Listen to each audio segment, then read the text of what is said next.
స్వగృహ ఫుడ్కి స్వాగతం. ఈరోజు మనం గోంగూర మెదుపు తాలింపు ఎలా చేయాలో తెలుసుకుందాము. ఇది ఎంతో రుచిగా ఉంటుంది. మీరు తప్పనిసరిగా ట్రై చేయండి.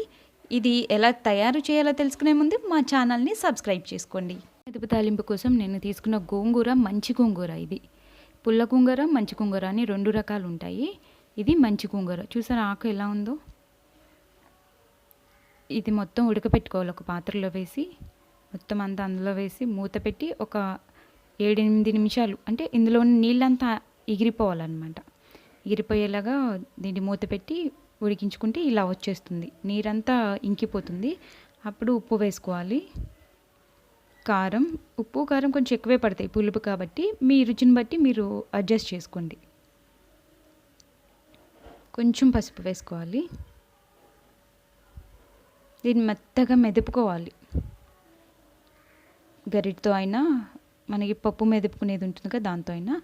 పొయ్యి మీద బాండి పెట్టుకుని ఒక 5-6 స్పూన్స్ వరకు ఆయిల్ వేసుకోవాలి. ఎందుకంటే గోంగూర ఇందులో మగ్గుతుంది అనమాట. ఇప్పుడు కరివేపాకు, వెల్లుల్లి, ఎండుమిరపకాయ, శనగపప్పు, ఆవాలు, జీలకర్ర మనం మామూలు తాలింపులకి ఎలా రెడీ పెట్టుకుంటామో అలాగే ముందుగా ఆవాలు వేసి చిటపటిని అవనిచ్చి అప్పుడు మనం జీలకర్ర వేసుకోవాలి. శనగపప్పు,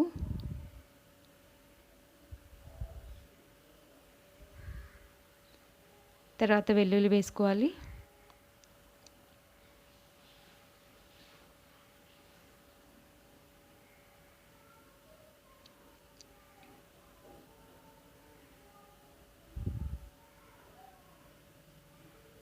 తర్వాత కరివేపాకు, మిగతా తాలింపు దినుసులన్నీ వేసేసుకుని వేగనివ్వాలి. ఇప్పుడు మనం రెడీ చేసుకున్న ఆ గోంగూర ముద్ద ఉంది కదా, మెదుపుకుని ఉప్పు కారం వేసుకుని అది ఈ నూనెలో వేసేయాలి. వేసి ఈ నూనెలో మనం ఎంతగా దీన్ని వేగనిస్తే దాని రుచి అంత బాగుంటుంది, అంత నిల్వ ఉంటుంది కూడా, పాడవదు. ఈజీగా మనకి 10-12 రోజులు నిల్వ ఉంటుంది. ఇది మనం ఈ నూనెలో వేయించుకుని ఎంతగా వేయించుకుంటామో దీన్ని అంతగా నిల్వ ఉంటుందన్నమాట. ఇది వేగిపోయిందని మనకి ఎలా తెలుస్తుందంటే ఆయిల్ అంతా పైకి చేరిపోతుంది. ఇది వేయించుకోవడంలోనే దీని రుచి అంతా ఉంటుంది. అసలు ఎంత టేస్టీగా ఉంటుందంటే అన్నంలో కలుపుకొని తింటే ఒకసారి ట్రై చేయండి. దీన్ని గోంగూర మెదుపు తాలింపు అంటామన్నమాట ఇటు సైడ్. చాలా చాలా రుచిగా ఉంటుంది. ఒకసారి ట్రై చేయండి. నిల్వ కూడా ఉంటుంది మీకు. ఆ వెల్లుల్లి, ఆ ఎండుమిరపకాయ అవి చాలా రుచినిస్తాయి.